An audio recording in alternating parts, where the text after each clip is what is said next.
Hunter, we'll start just with one from me. Just kind of talk about what happened in the second half, especially early in the second half when you guys were able to kind of blow the game open. Yeah, I think the first half, kind of, had to get a little jitters out, first game in the tournament, for us and, some of the other younger guys. But, and our coach's message at halftime was just, we need to, just be us. I think, second half we played a lot more connected, together on both ends of the floor, and that allowed us to create some separation. So I think, we kind of know that's been our formula, for the past few games. So we're going to just try to keep doing that. Question from Jerry Beach. Go ahead, Jerry. Hey, Hunter. Mike was saying this week he wasn't thinking too much about last year and the run you guys made out of the out-bracket game, but now that you've got a win under your belt, are you thinking about last year and how it can help you guys as you try to move forward starting tomorrow? Yeah, definitely last year, I think, especially at least me specifically, just to gain some, valuable experience in the tournament, be able to win multiple games. So I think we can just, take that as a unit, the people who haven't been there, try to give them just knowledge and confidence, to keep being us. But at the end of the day, it's a new year, it's a new team. But, we definitely, look to last year for the good moments, but, we're just trying to, carve our own path this year. Hunter, obviously you guys shot the ball a lot better in the second half, but the defense was also made a big difference. Talk about especially what you were able to do on Nick Timberlake in the second half. Yeah, he's definitely highlighted, on their team, especially after Gibson went down. So it was just a team effort, in the second half. He kind of got it going early, saw the ball go in. So it was just a collective effort. To kind of stop him because, we kind of knew he was their go-to guy, especially in the second half. Question from Max Gongaware. Go ahead, Max. Hey, Hunter. It seemed like you were really able to just kind of be patient with your scoring today. What has it meant to you, definitely in the last 5 games, to just be able to count on a little bit more of a balanced attack and not have to shoulder quite as much of the scoring load for your team? Yeah, especially the past few games, really all year. My teammates have been great. Darius Burford, Kenan Duba. They've just been growing their games all year, and they're showing. You're seeing the results now. So, I just a lot of credit to them. They've been working hard, being in the gym, getting their shots up. So, it's just great to see them, scoring, playing well. Obviously, it makes the game easier for me. So. I love what they're doing, and we're just going to keep feeding them. Now we have so many weapons. I just feel like whoever's going, get it to them. A more collective team effort. All right. Any other questions for Hunter?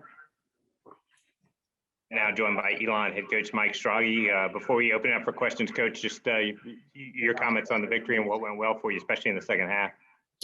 I thought it was just a really business-like effort by our guys, and Pat Scarry and I have talked a lot this year. We all have as coaches supporting one another, but I have so much respect for him and the Towson program, and they've been up against as much as anybody. We were there for a while, and they've had 3 pauses, the injuries. We've all had injuries, but even losing Gibson today allowed us to zero in on Timberlake that much more in the second half. But I think the world of him, so much respect for him and the toughness of their program. And I thought a huge step for us and a huge challenge that we made to our guys was keeping them off the offensive boards, and for them to only have 4, that was the most exciting thing for me to look at at halftime and then at the end of the second half too. But I thought our guys really business-like effort. Any win this time of year, you'll take and be excited about. We're just excited to be competing and playing another day together. Question for Coach.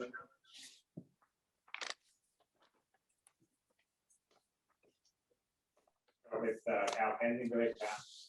Go ahead, Kyle. Yeah, Coach, the winning streak that your team's got going right now, what does it feel like they've been able to do to hit their stride at this juncture of the season?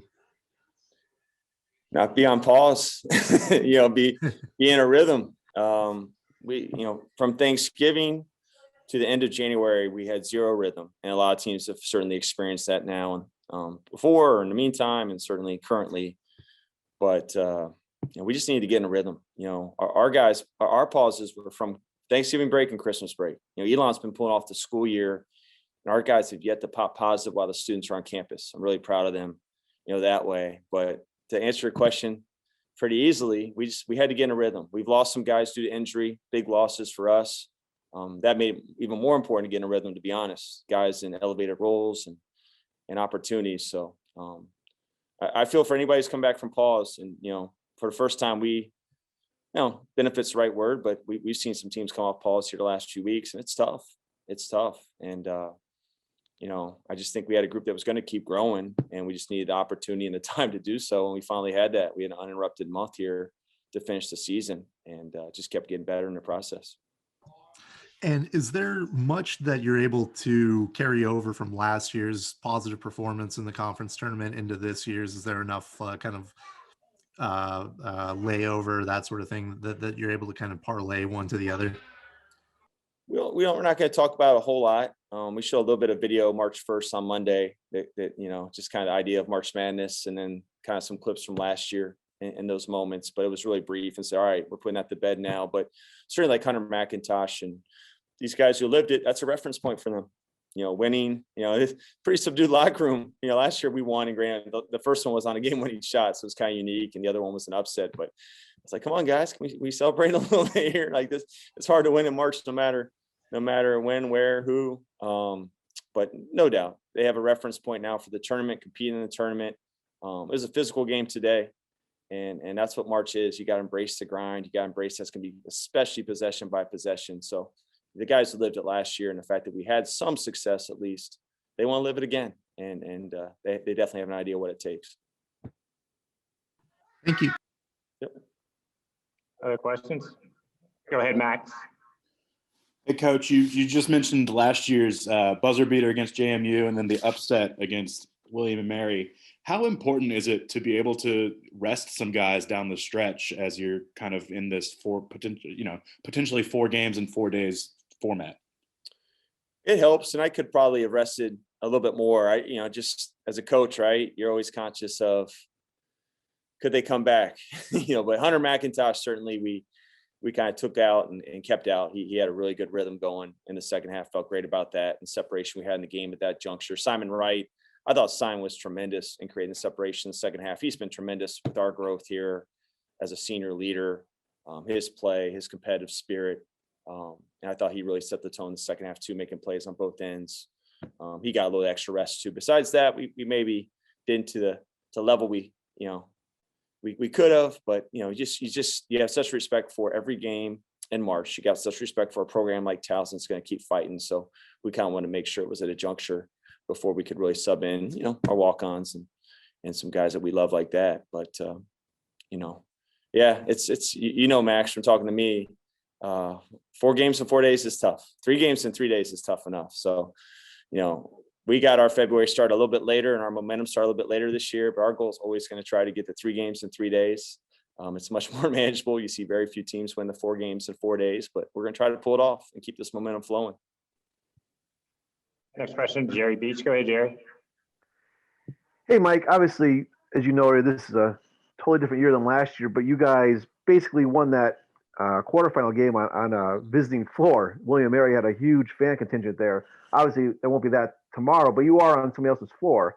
How does that experience, how can that help you guys tomorrow afternoon?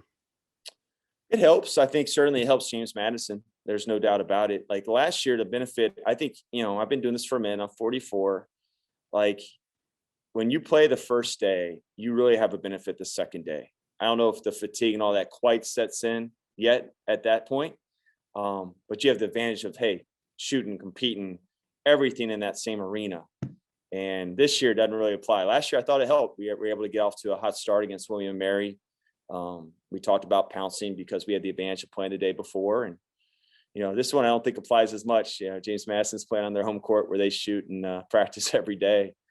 But it doesn't hurt to get in some kind of rhythm.